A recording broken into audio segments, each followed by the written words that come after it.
Cordial saludo, mi nombre es Alejandra Ruiz y este video corresponde a la presentación del portafolio 1 de la Cátedra de Procesos Democráticos a cargo del profesor Teodulo Quintero en Antropología 3.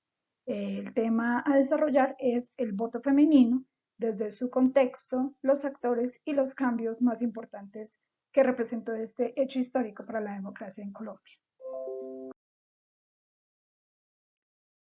Para comprender el contexto de este hecho tan significativo, es importante que tengamos en cuenta los antecedentes del movimiento sufragista en Colombia, que posteriormente pues daría o otorgaría el derecho al voto femenino en el año 54. Son varios hitos históricos, sin embargo aquí pues se mostraron algunos de los más relevantes y que generaron un descontento en la población femenina, lo que les llevaría a movilizarse. El primero es la herencia que teníamos de la Constitución Política de 1832, en la que solo los varones tenían derecho a la ciudadanía. Recordemos que esta constitución rezaba que para ejercer el derecho al voto se requería ser hombre, mayor de 21 años, casado, poseer bienes de fortuna, y por ningún motivo en este escenario se consideraba la posibilidad de incluir a las mujeres en la materialización del derecho al voto. Posteriormente, finalizando el siglo XX, con el proceso de la fallida regeneración, pues en este periodo se hacen unas peticiones especiales, nuevamente buscando el reconocimiento político de la mujer, pero todas son negadas. Se amparaban en la idea de que la mujer era incapaz de tomar decisiones políticas. Su papel seguía relegado al hogar y a la maternidad. Luego tenemos el evento que marcó el inicio del siglo XX, que fue la Guerra de los Mil Días. Allí la migración, que fue una de las consecuencias importantes, la migración del campo a la ciudad, coincidió además con los inicios de la industrialización en el país, por lo tanto la mujer ya se incorporó al mundo laboral, aunque en desigualdad de condiciones en cuanto a salarios y jornadas frente a los hombres.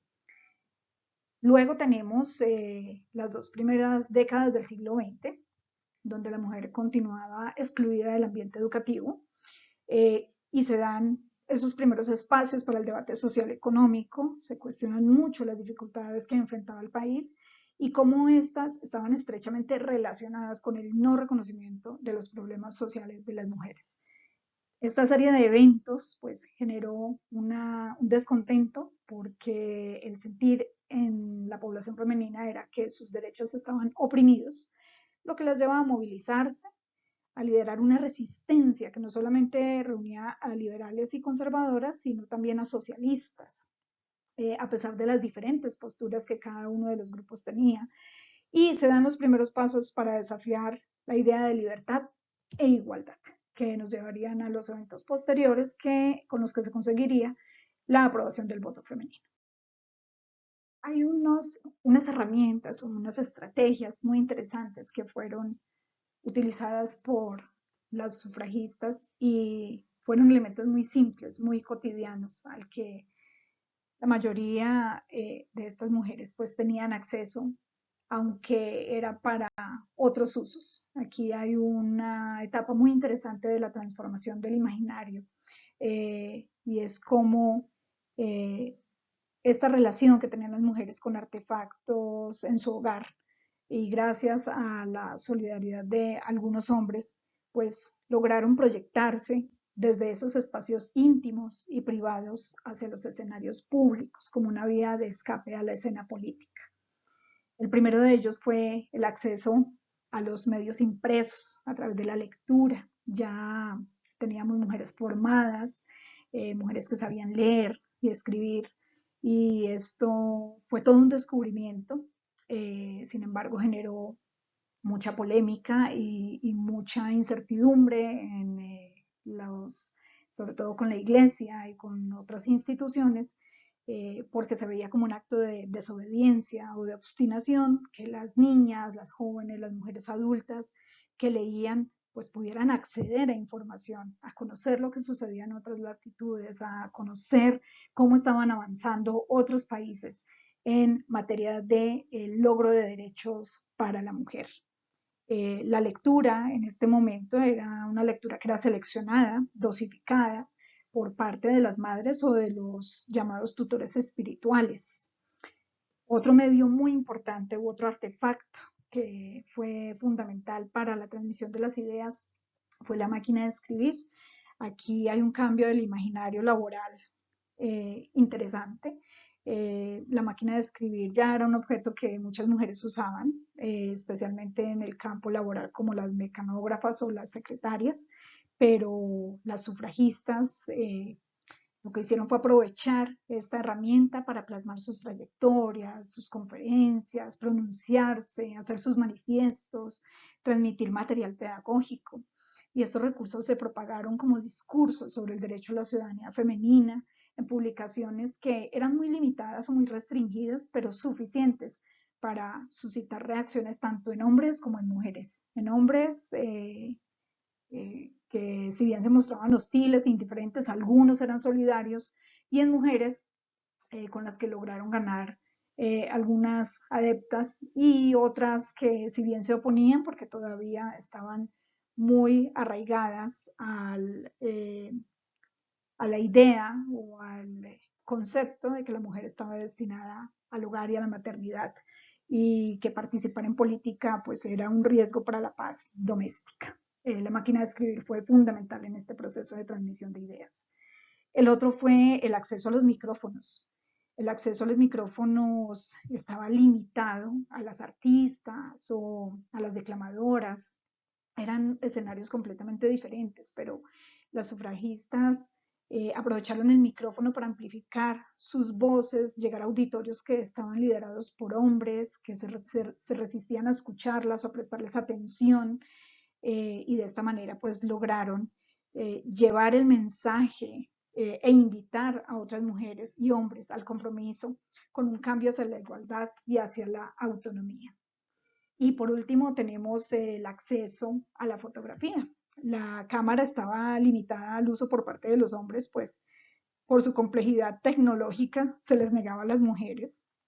Ellas se limitaban a posar o a construir el álbum familiar, pero en este momento las mujeres lo utilizan para transmitir o representar a la mujer en otros escenarios diferentes al ámbito privado, familiar o social al que se limitaba la cámara, ya fuera por sí mismas o por fotógrafos aliados y contratados, pues lograron llevar unas nuevas representaciones gráficas de las mujeres en los auditorios, en la plaza pública o en las cabinas de transmisión radial o en los medios de comunicación. Esta esta apropiación de esos elementos que eran cotidianos, pues es lo que permite a las mujeres llegar a otros escenarios donde la deliberación pública, pues antes era impensable y donde se les ponía en ridículo o se les caricaturizaba si se atrevían a movilizarse o si invocaban el derecho al voto. Es un escenario muy bonito y ese cambio en la mentalidad pues fue bastante importante para proyectar la palabra y el pensamiento fuera del entorno familiar y doméstico que era lo conocido y lo limitado para la mujer. A raíz de estos procesos que ya hemos visto, pues se va consolidando, ¿no? Va tomando mayor solidez el movimiento sufragista en defensa de la libertad y la igualdad. El derecho al voto pues fue el resultado de este trabajo sistemático del movimiento sufragista entre 1930 y 1957, que produjo un pensamiento político argumentado en la justicia del derecho de las mujeres a la igualdad. También se tuvieron en cuenta consideraciones sobre los beneficios de que la mujer participara en la escena política y en los procesos electorales, por su aporte a las reformas sociales que el país requería en ese momento, en un momento de violencia, en un momento de guerra, y especialmente orientadas al propósito de la familia y de la niñez. El movimiento sufragista se desarrolla pues, básicamente durante dos periodos, el primero de 1930 a 1946, donde predominaban las que pertenecían al Partido Liberal, a los círculos socialistas y también sindicalistas. Si bien el movimiento sufragista en este periodo fue minoritario, las iniciativas de los grupos de colombianas organizadas pues defendieron el acceso a la educación superior. Estas iniciativas abrieron las posibilidades de que las primeras generaciones de mujeres en el país se formaran académicamente, como las maestras, las primeras profesionales, quienes impulsaron la ciudadanía femenina. Luego tenemos el periodo de 1946 a 1954, donde se integran las conservadoras a la campaña, animadas por la reorientación de la iglesia y el llamado a movilizarse por la paz. ¿Por qué animadas por la iglesia? En este momento, con la restauración en el poder de Mariano Ospina Pérez, quien fue presidente entre 1946 y 1950, y su esposa, la primera dama Berta Hernández, era una entusiasta y comprometida sufragista. En este periodo, ante la magnitud que alcanzó el conflicto armado interno en Colombia, con el elevadísimo número de víctimas que dejó a finales de los años 50, aparte del contexto mundial, ¿no? De la posguerra y de la Guerra Fría, las sufragistas colombianas se unieron a otras organizaciones internacionales para movilizarse por la paz. Y este era el mensaje que les daba la iglesia, unirse al movimiento para el logro de la paz. ¿Qué se logra en este periodo? Tres de los grandes hechos son la administración de sus bienes o la recuperación de su herencia, como se menciona en algunos documentos, el acceso a la educación superior y la integración de la lucha sufragista a los medios de comunicación, que se logró en gran parte pues debido a ese acceso o ese dominio de los artefactos que vimos anteriormente. Y es así como llegamos a 1954, el año en el que se logra la aprobación del voto femenino, entre luces y sombras, porque pues, no fue un proceso fácil y se dio en una escena política bastante agitada. Es así como el 25 de agosto de este año, a través del acto legislativo número 3 de la Asamblea Nacional Constituyente, bajo la dictadura de Gustavo Rojas Pinilla, se otorga el derecho al voto de la mujer en Colombia. Esto pues consolidó un gran triunfo para el género femenino, aunque en ese momento no fue necesario convocar a las elecciones.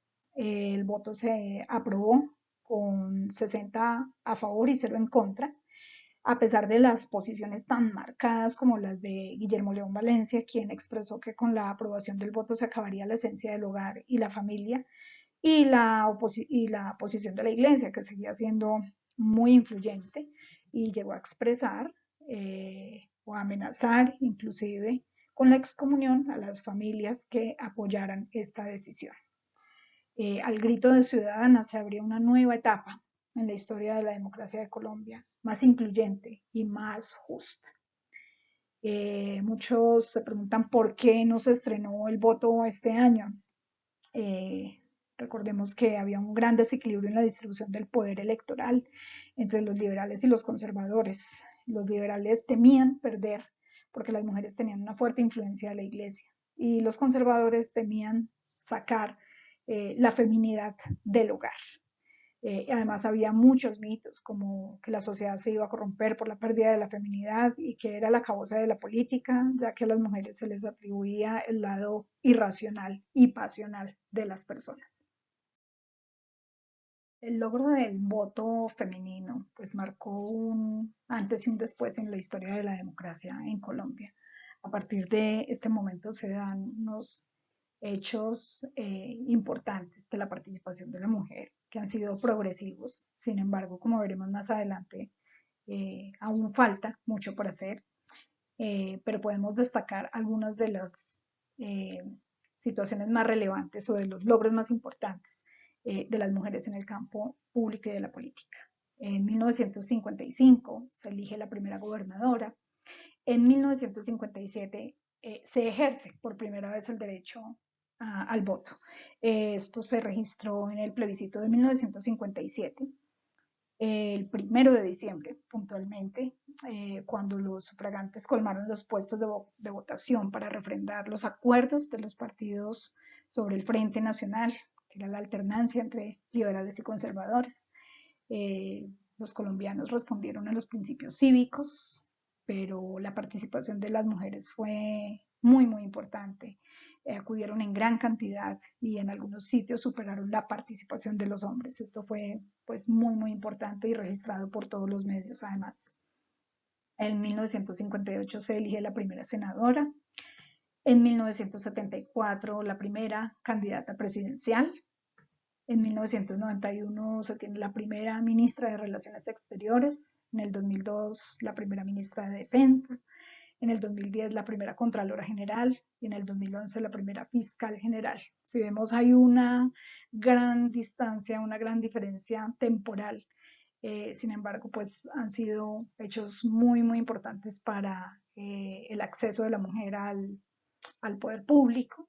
No obstante, hasta la fecha, pues no se ha tenido la primera mujer presidente de la nación. En cuanto a la legislación, pues también se han tenido avances importantes que han permitido la participación de la mujer en los procesos democráticos. En la Constitución del 91, en el artículo 13 se planteó la efectiva igualdad entre todas las personas y en el artículo 40 la participación de las mujeres en todos los niveles de la administración pública. Y gracias a estas reformas constitucionales, pues se cuenta con varias leyes que han sido determinantes en la transformación de los procesos democráticos, entre las que tenemos la ley 581 del 2000, por la cual se reglamenta la adecuada y efectiva participación de la mujer en los niveles decisorios de las diferentes ramas y órganos del poder público. Este es uno de los principios rectores de los partidos políticos, bajo los principios de la paridad, la alternancia y la universalidad, y establece que la participación de las mujeres debe ser mínimo el 30% en cargos decisorios de la administración pública. Y la ley 1475 del 2011, que establece que en las listas de 5 o más curules, el 30% sean ocupadas por mujeres y haya una destinación de recursos para garantizar su inclusión en la misma medida. Esta ley resalta un punto muy importante, que es la equidad e igualdad de género, en virtud del principio de equidad e igualdad, tanto para hombres como para mujeres y demás opciones sexuales. Esta es otra arista que hoy por hoy es muy importante en la inclusión de personas de otras orientaciones sexuales para que gocen de igualdad real de derechos y oportunidades en la participación de actividades políticas, dirigir organizaciones, acceder a los debates electorales y obtener representación política, que es lo más importante. No obstante lo anterior, aunque la participación política femenina se ha ampliado, sigue persistiendo la desigualdad. Y a pesar de que Colombia puso en vigor o tiene estas leyes ya mencionadas que han sido claves para incrementar la participación política de las mujeres, pues sí hay muchísimo por hacer para incrementar esta participación, sobre todo de las mujeres en todos los sectores y desde los diferentes sectores. De acuerdo con el último informe de la función pública y del DANI, Colombia se ha acercado cada vez más a la paridad en el poder ejecutivo. Sobre los porcentajes de participación de la mujer en los cargos de la administración pública del nivel directivo nacional y territorial, en el Estado colombiano un 44.7% de los cargos directivos son ocupados por mujeres, el 42.7% en el máximo nivel decisorio y el 46.3% en los otros niveles de decisión. Es interesante analizar quiénes ocupan esas titularidades en los ministerios. En el gobierno actual, por primera vez, Colombia tiene un gabinete paritario, hecho destacable porque lo ubica al país por arriba del promedio de América Latina, que es el 28.5% en lo que respecta a la participación de mujeres en el gabinete ministerial. Sin embargo, en cuanto a la participación de mujeres ministras en el máximo Tribunal de Justicia o en la Corte Suprema, pues es apenas el 13%, que está muy por debajo de América Latina, que es el 32.1%. Y este es un indicador de que no se han presentado mejoras, sino por el contrario, retrocesos. La excepción en Colombia la marca la justicia transicional, en la Jurisdicción Especial para la Paz, en la JEP, que es el componente de justicia del Sistema Integral de Verdad, Justicia y Reparación, donde la participación de las mujeres alcanza el 53%. Aquí vemos una gráfica que tiene como fuente precisamente este informe y estadísticas del DANE, donde vemos el porcentaje de participación de las mujeres en los cargos de elección popular. Y sobre este punto, pues cuando la participación no depende únicamente de una decisión administrativa, sino del voto popular, las mujeres terminan pues notablemente subrepresentadas. Y aquí lo vemos, como es el caso de Cámara de Representantes y Senado, y en las gobernaciones y las alcaldías. En el escenario actual, con las estadísticas y los diferentes informes, bueno, no solamente son cifras, es algo que se evidencia, eh, pues vemos que el acceso al poder y su ejercicio sigue siendo dominado por hombres, aunque las mujeres han logrado pues un protagonismo importante, han llegado a superar grandes obstáculos como los que ya vimos y que se siguen teniendo retos muy grandes en la actualidad, eh, para convertirse pues en estas figuras, en estas lideresas destacadas en la escena política.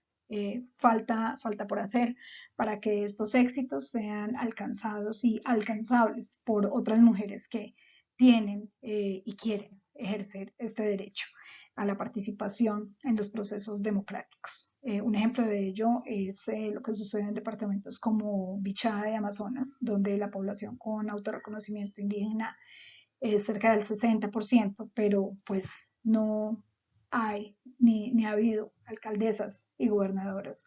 De igual manera, pues hay otros retos importantes para la participación de mujeres de los pueblos originarios, de las comunidades afro, raizales, comunidad LGBTI y otros que son los retos de la actualidad, pues para alcanzar una participación más activa en este escenario. Son grandes los retos y bueno, todavía falta mucho por hacer para que estas estadísticas y estas gráficas cambien y se vea una participación mucho más notable de la mujer en la escena política. Mil gracias.